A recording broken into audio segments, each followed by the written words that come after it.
Welcome back to the channel, dear friends. I'm truly honored to have you here with me again.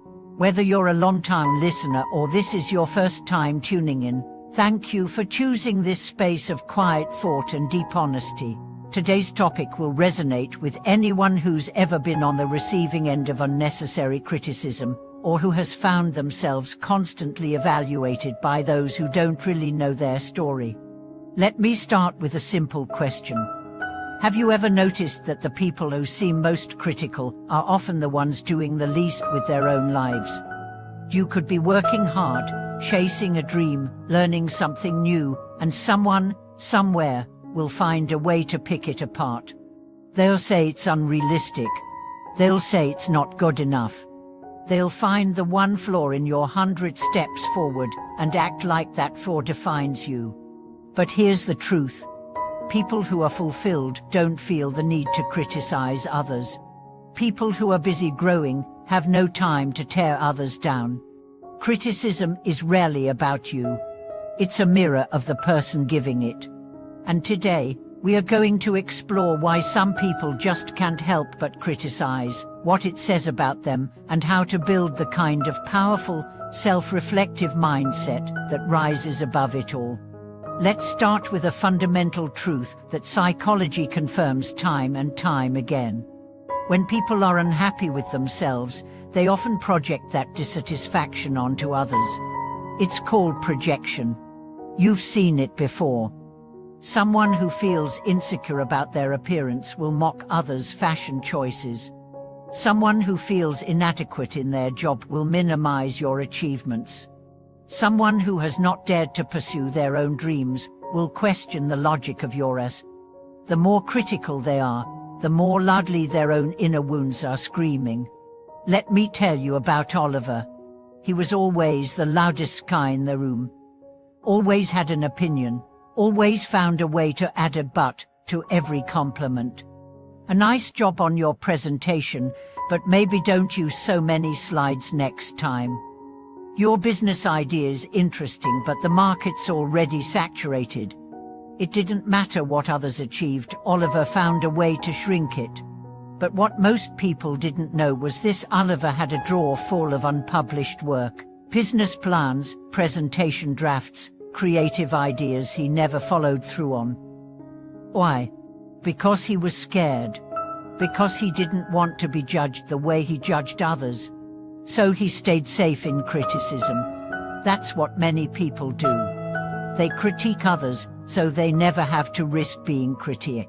They become professional fault finders, because being a creator, a doer, a dreamer, that would make them vulnerable. Criticism becomes armor. But there's another group of people we must talk about. The ones who internalize the criticism. Who hear it, believe it, and shrink because of it. Maybe you're one of them. Maybe someone once told you that you were too much, too loud, too quiet, too ambitious, too sensitive. And maybe you believed them. You toned yourself down. You stopped taking risks. You began to play safe. If that's you, I want you to know this. You are not the voice of your critics. You are the quiet, steady voice inside you that says, "There's more in me."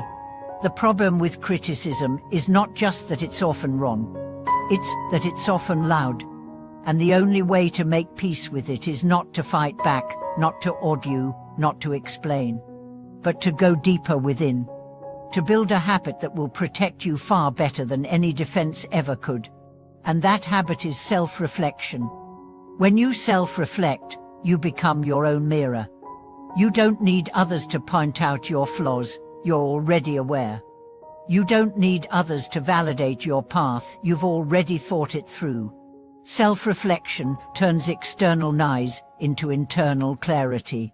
And it's one of the most powerful tools a human being can ever possess. Let me show you how this works in practice. Imagine something doesn't go as planned. You fail at a presentation. Your product launch doesn't hit the numbers. Someone criticizes you in front of others. The average person reacts. Defends, blames. The wise person reflects.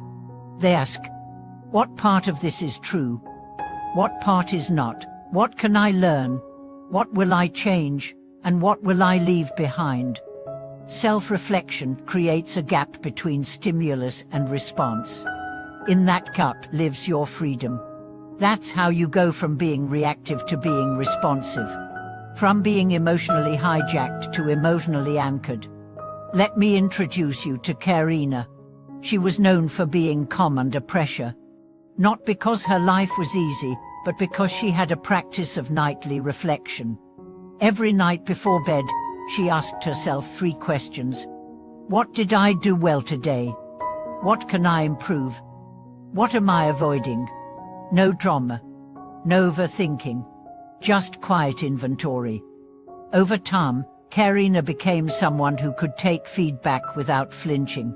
Because she had already met herself in the mirror. That's what self-reflection does. It makes you intimate with your own truth. And when you're rooted in your truth, external opinions lose their power. You become unshakable. Now here's something powerful.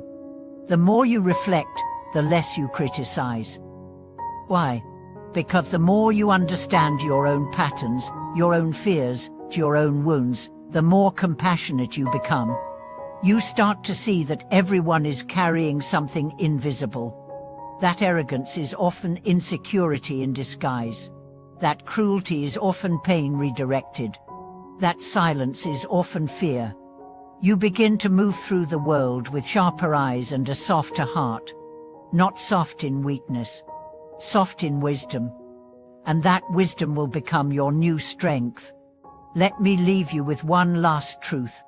There will always be people who talk, who judge, who misunderstand, but they are not your compass. Your compass is your clarity, and clarity comes from stillness. So the next time you're criticized, ask yourself, is this useful? If yes, use it. If no, release it. Then go back to your mirror. Ask better questions. Get clearer answers. And remember, growth is quiet. It doesn't scream. It doesn't justify. It evolves. And it leaves critics behind in silence. Thank you so much for watching this video. If this message stirred something in you, if it reminded you of your own worth, or if you've been struggling with outside opinions, please share your story in the comments. Let's grow together. Don't forget to like, subscribe, and support this channel so we can continue to build this powerful space of reflection and realness. And above all, thank you again, from the bottom of my heart, for watching this video.